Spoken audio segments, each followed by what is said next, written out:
up, everybody? I'm Jason. This is the Freight BAUER Garage. Today we are opening and testing out the Harbor Freight BAUER 8-inch stationary buffer, the Mac Daddy buffer that you can get for the best money you can buy at Harbor Freight. Let's get to it. For those that have been on my channel know that we do a lot of cleaning up of chrome, stainless steel, just old parts that I try to bring back. Save yourself a lot of money, but if you don't have the right tools, it is so time consuming, and I've upgraded through my buffing stages from doing paint, from stainless steel to chrome, and I've had all different ways. Flumatic, I've had hand buffers, I've had rotary buffers, all those to try to clean up some chrome to stainless and all those good steps.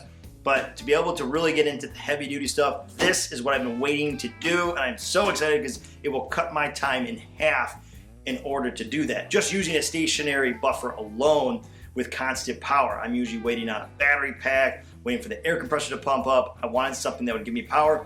But I didn't want to shorthand myself getting into this because Harbor Freight makes two of these. They make a 6-inch one, and this is their 8-inch premium one. The 6-inch ones look like a Harbor Freight tool, what you would imagine. The colors are all different, look wacky, old, and rusty in my opinion. And then they have this nice, beautiful red and white to mimic our favorite out there, the Milwaukee brand. You know, that's why they did it, it's obvious. You know, but I don't hate on it. I like their BAUER stuff. I have it in other buffers and really, really like them. I'm hoping that the stationary is just the same. I've realized that their top line stuff is pretty much there with most other brands that mimic this, with about a 20% difference in price. So we're gonna check that out. We're gonna open it up, see what the specs are, and see what it does. All right, let's get done.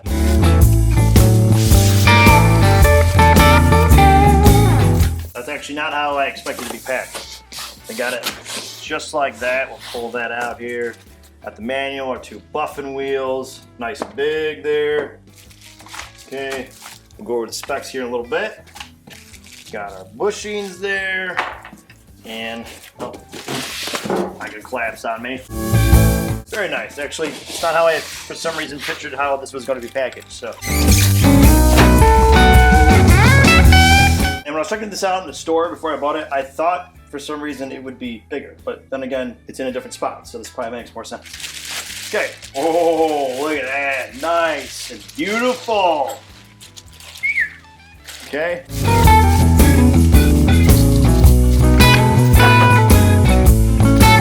All right. So essentially, all we'll need to do is get the wheels set up on here on both sides, and we'll be good to go.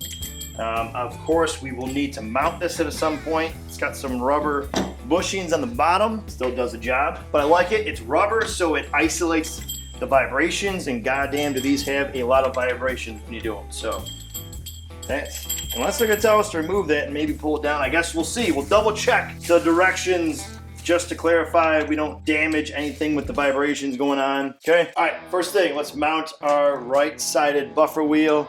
Just pull the bolt off there, spacer, I'll slide on right there, coupling there, wheel right there, coupling back over, and our bolt goes back on, goes back on, there we go.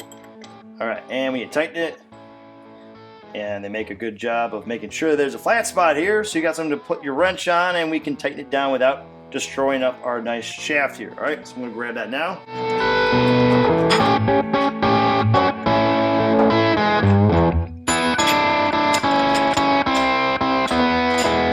All right, nice and tight.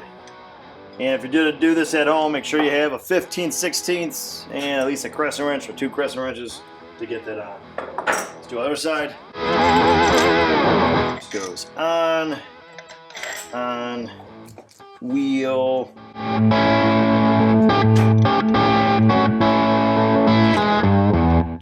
There we go.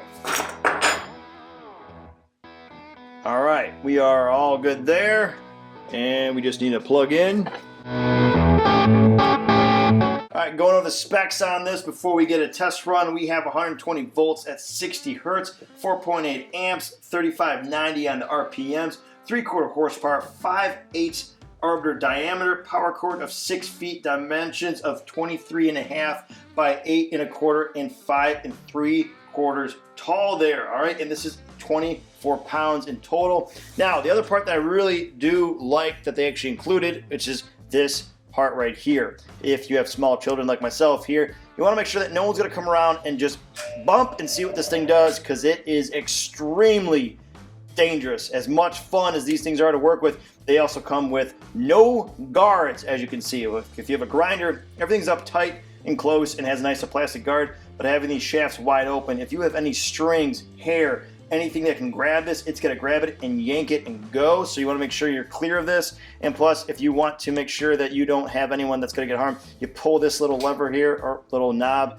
and bam, disarms the switch completely and cannot be used. So if you're having a party or something in your garage, you don't want someone to touch it, someone's been having too many cocktails, they don't go and bump this thing, see what it does, and then takes them for a ride after they're, all right? The other part is they don't want you to put a grinding wheel on this or a brush wire wheel. Why? For the obvious fact that there is no safeties around this. You could definitely probably run one, but if you do so, know that you're essentially having like a weed whacker size blade running through here, and nothing is going to stop it from flinging out at you or grabbing you at that point. Now, the wheels, they go from 6 to 8 inches. This is the bigger one, so obviously we can run 8 inches.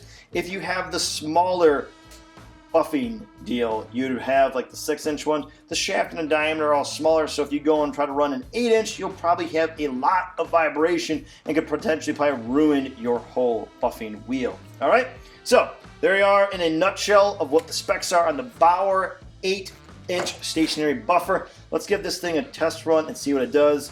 I'm gonna remove this painting behind me so we don't fling a bunch of stuff. That is very common when you're buffing, so know wherever you put this thing, it is gonna fling a ton of shit. So just put your barriers up, all right? All right, so for our test, we're gonna use this muffler end that I have for my bike that desperately needs to be cleaned. It's very nice when it's shined up. This is also stainless polish, not chrome, so use your compounds accordingly to make sure that you don't mess up your chrome or stainless or whatever you got that you want to polish up. Now, I also have 2 of my bars here. I actually got these from Harbor Freight. They have a nice setup on like these clay bars to be able to polish up on these wheels. I use these on my Flumatic style buffer. It's just essentially like a grinding wheel with a buffing style pad on it. And I blew right through those so fast, and I use these quite a bit. We have the fine polish, and then we have a rougher compound. There's also one that goes in between. I believe there's another one for a different material. There's a blue one, so I just use these ones as my main ones. And nice part about having 2 wheels, you can have your one as your heavy compound and as your fine compound, so you don't have to use the same wheel to clean and wait for that stuff to run through, all right? So let's get this on and we will run through the heavy compound and we'll test the light compound and see what it does.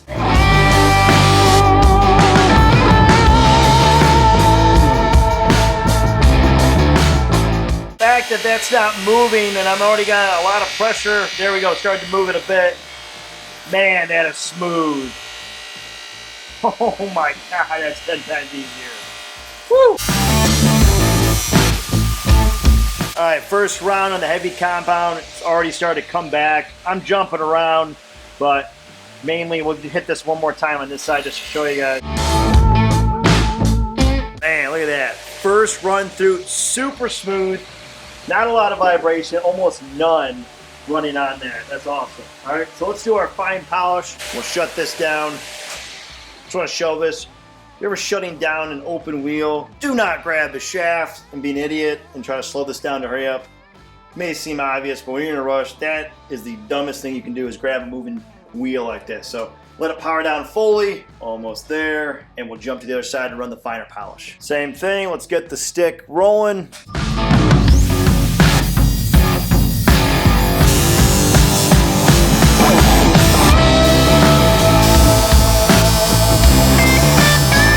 And our final product, bam, look at that polish back on that stainless. That is awesome.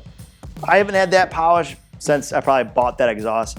And the other ways I've done it has taken me way longer, less consistent. You still would have different spots that just weren't as smooth. And this allows you to have the consistent pass through all the way through and that piece of metal that you're polishing. Super stoked on how this came out. I was skeptical on the vibrations, and I thought I was gonna be walking around it, kind of like a grinder in the high speed of those, but this is meant to do exactly what that is, and that is just to polish and buff the parts that you need.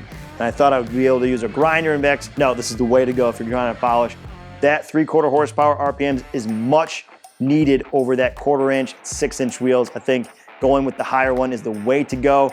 9 out of 10 for me. I'm super stoked. I got a bunch of other parts I got to get done. And for now, that about wraps for me on this one. I would greatly appreciate it if you could hit the subscribe button, tap that like, press the notification, leave a comment below and tell what you think. And for those who have already subscribed, thank you. And as always, stay free. Catch you guys later. Peace.